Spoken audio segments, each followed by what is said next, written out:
বিলম্বে অ্যারেস্ট হয় পান আর প্রশাসনের কাছে বিনীতভাবে অনুরোধ জানায়। চন্দনা সুদ অপহরণ মামলা প্রত্যাহার করিলে বেলায় বাদরি হুমকির অভিযোগ উঠি আর এই হুমকির প্রতিবাদে রবিবার বিকাল 5টায় উপজেলার 2000 পৌরসদর এক রেস্টুরেন্টত এই মামলার বাদী ফজল ইসলাম সংবাদ সম্মেলন করে। সংবাদ সম্মেলনে যে তিনি অভিযোগ যে কতটা দিন বাড়িতে বাইরে গিয়ে আর স্বাস্থ্য ভাই মালিক হলে মোটরসাইকেল প্রথম সন্ধানেশ গিয়ে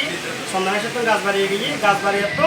আর রসুন হারাত যায় কিছু দিত একটা মোটরসাইকেল আর মোটরসাইকেল হলে সিএন দিত দম করে মারি ফেলাই দিয়ে তখন ড্রাইভার লয় আর আর আর স্বাস্থ্য ভাই মালিকের চাবি লই ফেলে কি আই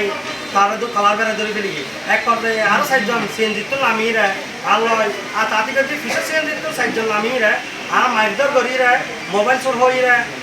আর কিডন্যাপ করে লগিয়ে গই লই যাই বন্যার বিট একটা এলাকার নিচে আপনি লই যাবে তারা 10 লাখ টাকা সাদা দাবি করছে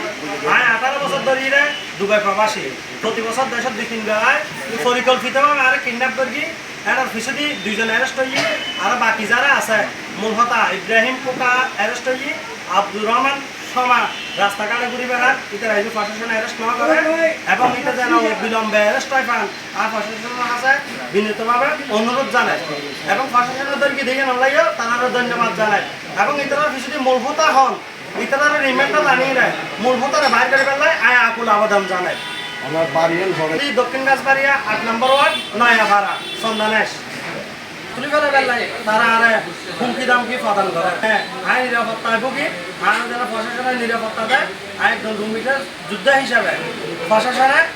ইয়ান আকুল আবেদন প্রশাসনে জানে ইয়ান মাথার বালা করে লইয়ে তারা অ্যারেস্ট করে অতি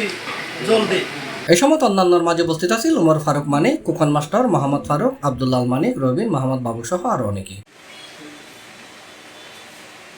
C+ TV চট্টগ্রাম।